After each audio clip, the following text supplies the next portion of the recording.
በዓለ ሆሳዕናን በሆሳዕና አብረን እናክብር። አብ ወወልድ ወመንፈስ ቅዱስ አሐዱ አምላክ።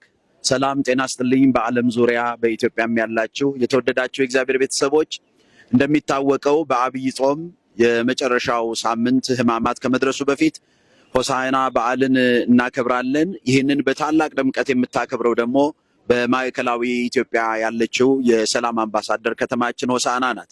በሆሳዕና ደብረገነት ቅድስት ማርያም ቤተክርስቲያን በዓለ ሆሳዕናን በዚችው በሆሳዕና እናከብራለን። እንደተለመደው ደግሞ ከኢትዮጵያ ከሁሉም አቅጣጫ ወደዚህ መጣችሁ ይህንን በዓል በጋራ እንድናከብር ጥሪያችንን እናስተላልፋለን። በዓለ ሆሳዕናን በሆሳዕና አብረን እናክብር። በተለይ የጉዞ ማህበራት ጉዞ በማዘጋጀት የተለያዩ ዝግጅቶችን በማድረግ ወደ ሆሳዕና ጉዞ እንድታደርጉ ከሀገረ ስብከታችን ከደብሩም የበዓል ዝግጅት ጋራ በመነጋገር አብረን እንድናከብር አደራ እንላለን። ይህ በዓል በማዕከላዊ ኢትዮጵያ በክልሉ በከተማዋ ከንቲባና ደግሞም በባህልና ቱሪዝም ሚኒስቴር በሌሎችም በታላቅ ድምቀት እንዲከበር ድጋፍ እየተደረገ የሚገኝ ነው።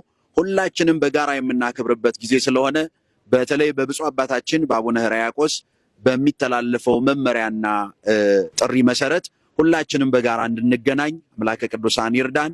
ሁላችንንም በሰላም ያገናኘን። እግዚአብሔር ከሁላችን ጋር ይሁን።